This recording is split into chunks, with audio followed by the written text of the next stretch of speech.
Letter from Dr. J.J. Moran to Mariah Clem, Baltimore, November 15, 1849. My dear Madam, I take the earliest opportunity of responding to yours of the 9th last, which came to hand by yesterday's mail. Your deep solicitude, Madam, in reference to the last moments of him of whom you write does not surprise me. It falls to the lot of but few to enjoy the extensive popularity that was unquestionably his. Wherever talent, mental worth, nay genius was prized, there E.A. Poe had warm friends. To his rarely gifted mind are we indebted for many of the brightest thoughts that adorn our literature. To him is belles lettres indebted for the purest gems her casket contains. Poe is gone. How many hearts have heaved a sigh in uttering these 3 words? How many thousands will yet, and for years to come, lament the premature demise of this truly great man? Nor can there be found in the list of his enemies, and what great man ever lived without them, one individual who will withhold from him the meed of praise to which you refer when you speak of his nobility of soul. Posterity will not hesitate to award him a place in the catalogue of those whose pens have strewn flowers in the pathway of life.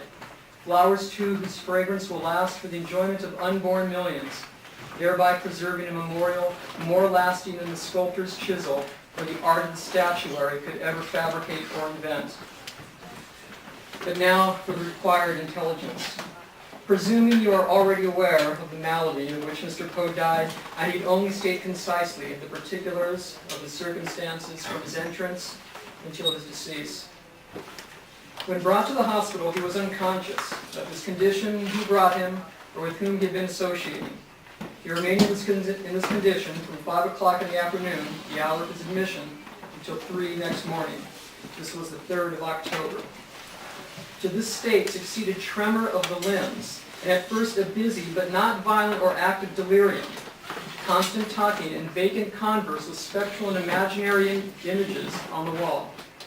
His face was pale, and his whole person drenched in perspiration. We were unable to induce tranquility before the 2nd day after his admission.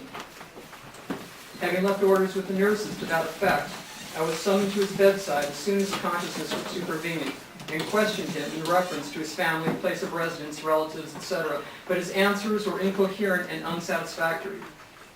He told me, however, he had a wife in Richmond, which I have since learned was not the fact, and that he did not know when he left that city or what had become of his trunk of clothing. Wishing to rally and sustain his now fast-sinking hopes, I told him that I had hoped that in a few days he'd be able to enjoy the society of his friends here, and I would be most happy to contribute in every possible way to his ease and comfort. At this he broke out with much energy and said the best thing his best friend could do would be to blow out his brains with a pistol, and that when he beheld his degradation he was ready to sink into the earth.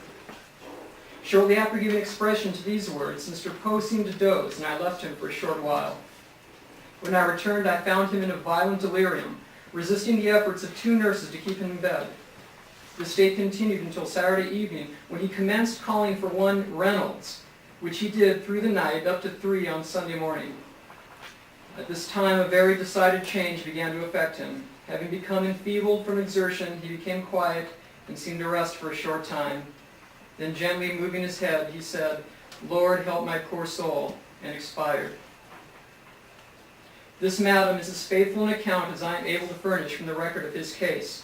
He lacked nothing which the utmost effort of nurses and myself could supply. Indeed, we considered Mr. Poe an object of unusual regard. Medical men and students of the house sympathized earnestly with him. Your imperative request urges me to be candid, else I should not have been this plain. Rather far would I cancel his errors at even a hint of fault of his. His remains were visited by some of the first individuals of the city, many of them anxious to have a lock of his hair. Those who had previously known him pronounced his corpse the most natural they had ever seen. Collins Lee, Esquire, and Nelson Poe, with many other respectable individuals, attended his funeral. The Reverend Mr. Clem of this city, a distant relative of yours, I believe, attended officially on the occasion. I have thus complied with your request, madam, and therefore subscribe myself, respectfully yours, J.J. Moran, resident physician, Washington Medical College.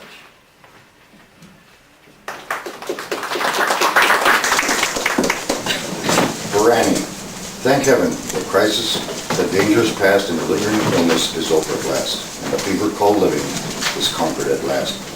Sadly, I know I am shorn of my strength and no muscle I move as I lie at full length. But no matter, I feel I am better at length. And I rest so composedly now in my bed that any beholder might fancy me dead. Might start beholding me, thinking me dead. The moaning and the groaning and the sighing and the sobbing are quieted now with that horrible throbbing at heart. Ah, that horrible, horrible throbbing. The sickness, the nausea, the pitiless pain have ceased with the fever that maddened my brain.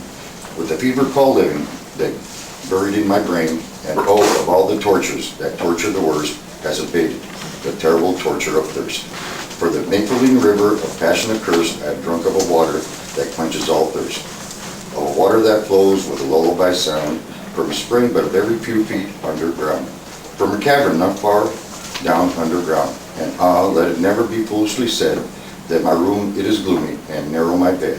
For a man never slept in a different bed, and to sleep you must slumber in just such a bed.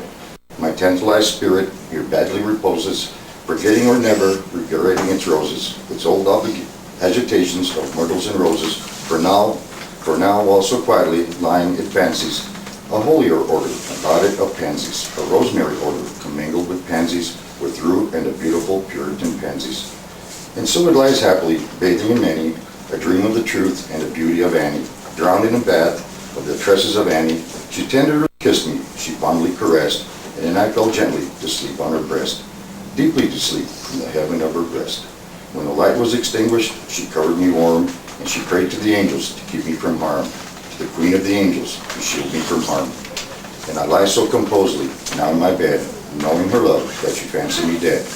I rest so contentedly now in my bed, with her love at my breast that she fancy me dead. That you should shudder to look at me, thinking me dead. But my heart it is brighter than all of the many stars in the sky, for it sparkles with Annie, it glows with the light of the love of my Annie, the thought of the light of the eyes of my Annie.